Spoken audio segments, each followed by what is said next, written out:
Hello, people. Yeah. So, this week I've been torturing my clients with some idioms. And these are basically 10 idioms. Well, some of idioms are just phrasal verbs, I suppose. But they're just common sayings. And they are all related to water, basically. But I've been torturing my clients with this week. And it seems that this is harder than I thought it was. So, given that, I thought I would torture you guys. Well, the 5 or 6 or so people that actually watch my videos. I've got a sneaky suspicion there might just be 2 of you watching these videos repeatedly. And if you are, well, thanks for the vote of confidence, if nothing else. So, yeah, anyways.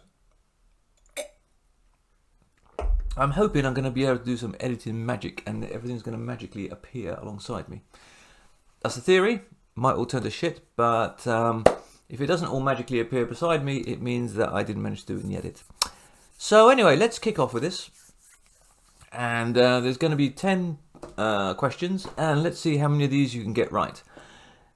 The actual number of questions that people have been getting right out of 10, and these are my clients, which I find disturbing, which I would have thought they would have known better by now, is about 3 per average. So 3 out of 10. So if you score better than 3 out of 10, you're doing better than most of my clients. What does that say about me as an English teacher? Oh, well, never mind. Anyways, let's get into this. By the way, I'm still waiting for sponsorship from this company. So if any of you work for this company, please send them a message for me. Otherwise I'm destroying my liver for nothing. Anyway, right, so let's get into this. So how this is going to work, I'm going to tell you what it means first, and then you're going to try and pick the correct answer from the 4 possibles that's going to appear alongside me. So the first one, you would say this if you don't care about other people's criticism, or someone else doesn't really give a shit about someone else's criticism. Oh, Jesus Christ. Not enough rum, we need more rum. Anyway, your 4 possibles are water off a duck's back, water off a dog's back, water off a dam's back, or water off a dogger's back. Any ideas? Well, basically it's water off a duck's back. And this basically means you don't care. So if you had some kind of criticism of me, you said, you're shit at making videos or whatever, I just sort of like shrug my shoulders and go, water off a duck's back. I don't care what you think. If you're looking at the last one of these and thinking to yourself, why does doggers mean something to me? Well, there is this activity called dogging, which is having sex in public places with other people watching you. It's called dogging. It was very popular, I don't know, about 10, 15 years ago. Now it doesn't happen so much. If you're curious as to what it is, just put it into any porn channel you want, dogging, and you'll see loads of videos about it. Anyway, let's move on. So the next one means to be in trouble. To be in dirty water, to be in cold water, to be in hot water, to be in smoky water.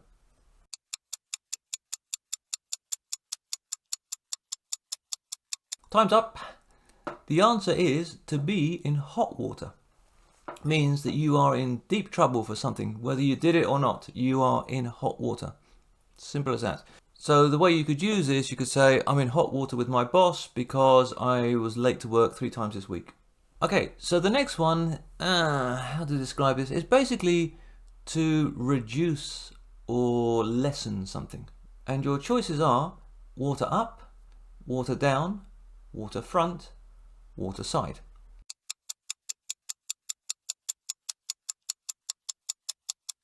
Time's up. So it's basically water down, which means to reduce something. So for example, I'm just trying to think of an example. Let's just say your boss comes up with 10 ideas on how to make the office more efficient, and everyone protests, and he thinks, oof, I'm not going to get away with this. So he tweaks everything to make it less. He has watered down his original idea. It's not as powerful as it was. And also water down, basically, if you add water to any kind of spirit, you've watered it down. So it is to reduce, make less important, less powerful. Something is to water down. Okay, so this next one is How to describe this? It's like saying that family is more important than anything else. Okay? So your choices are: oil is thicker than water, gravy is thicker than water, blood is thicker than water, man juice is thicker than water. I'll give you a few seconds to think about it. Are we done? Basically, blood is thicker than water, meaning your family is way more important than any other decision you make in your life. Which to me is bollocks, because family is like off the bottom of page 37 for me. Everything else takes precedence, but that's just me. I'm just a shallow, cold person. Oh, and by the way, if you're wondering what man juice is, use your imagination. Let's just say it's something only men can produce and women can't. Okay, so number 5, I think, is it now?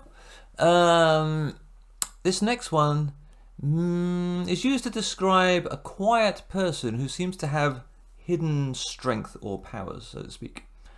So, your choices are: still waters run deep, still waters run long, still waters run far, still waters run wide. Have a think.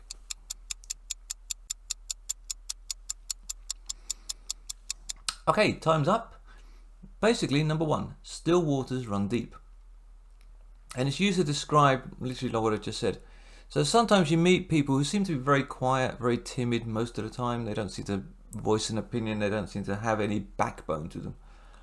But, you know, these people, they get pushed so far and suddenly they explode and they're like, oh, you know. And that's what is meant by the expression still waters run deep. It can also mean that on the surface something seems calm when in reality there's a lot of shit going on underneath it. Okay, how are we doing? You got any of these correct yet?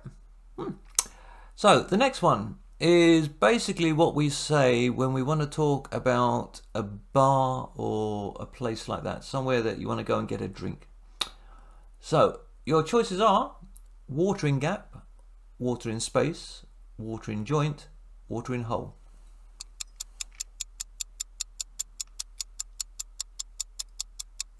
Okay, time's up. The answer is watering hole is a place to go and drink. Because if you think about it, you know, animals, they drink at a watering hole. So a bar, a pub, cafe, all of these, traditionally speaking, we think of it as places that serve alcohol as a watering hole. Although it can be anywhere else. But traditionally, where you can get drunk is a watering hole. Okay, so the next one, we use it to mean that you're not making any progress, basically. So your choices are: stomp in water, tread in water, pass in water, drown in water. Have a think.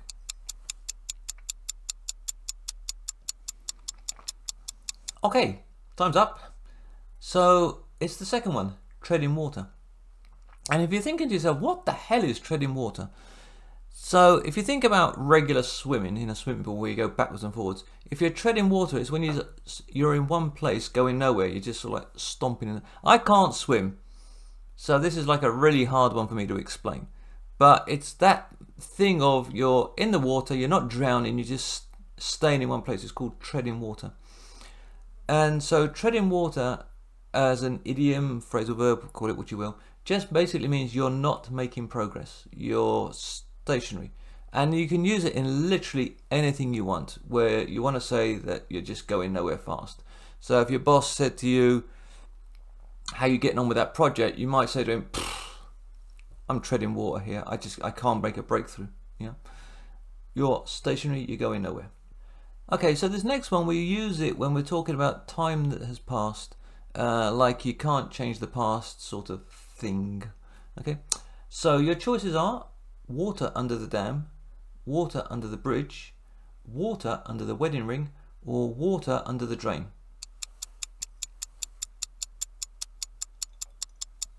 Okay, time up. So this one, and I'm surprised that most of my clients got this one wrong actually, because I use this one myself quite a lot when I'm talking to them. It's water under the bridge. Refers to a lot of time that has passed by. By the way, water can't go under a dam. It would only go over it, not under it. If you're thinking dam, water, why not? So the way you use this is, I don't know, let's say you bump into an ex and you're talking about the last 5 years, you might say, oh yeah, well, a lot of water's gone under the bridge since we last spoke. Yeah, it just means time has passed. And also we use it in kind of a negative way to mean that something has happened in the past, something bad, and we shouldn't think about it now. Like a lot of times past, leave it alone. A lot of water's passed under the bridge. It doesn't matter. Number 9.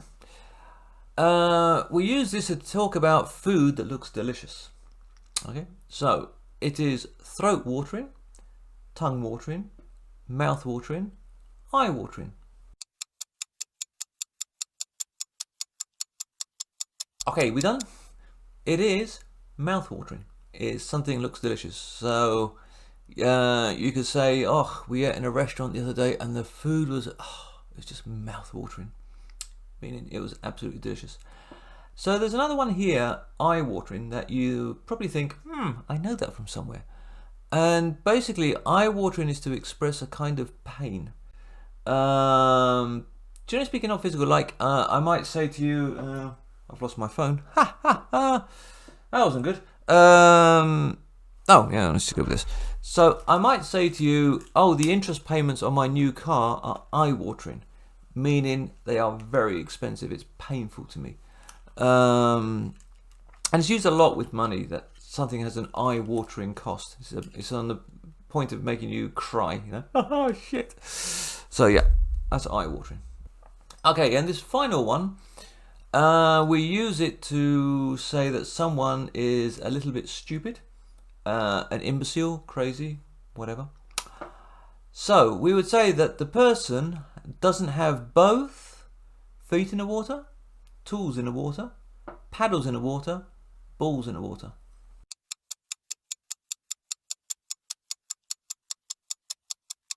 Okay, so of all of these, this is the one that you're least likely to get. But it's basically paddles in the water.